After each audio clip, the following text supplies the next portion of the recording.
আসসালামু আলাইকুম, কেমন আছেন আপনারা সবাই? আমরা আলহামদুলিল্লাহ ভালো আছি। আমাদের বাড়ির শ্রদ্ধেয় কবির ভাইয়ের ছোট বোনের হাজবেন্ড মারা গেছে আজকে 3 দিন। আজকে হচ্ছে কবর জিয়ারত চলতেছে।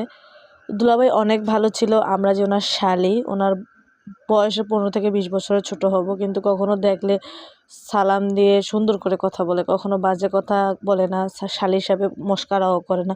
উনি খুবই ভালো মানুষ ছিলেন। আল্লাহ ওনাকে বেহেশত নসিব করে। হয় না দুনিয়াতে কিছু মানুষ বলে যে আল্লাহ ভালো মানুষ দুনিয়াতে রাখে না, এটাই মনে হয় সত্য। তো সবাই দোয়া করবেন আল্লাহ যেন দুলাভাইকে বেহেশত নসিব করে। আর ওনার 2টা ছোট বাচ্চা আছে, ছেলে বাবু আছে 2টা।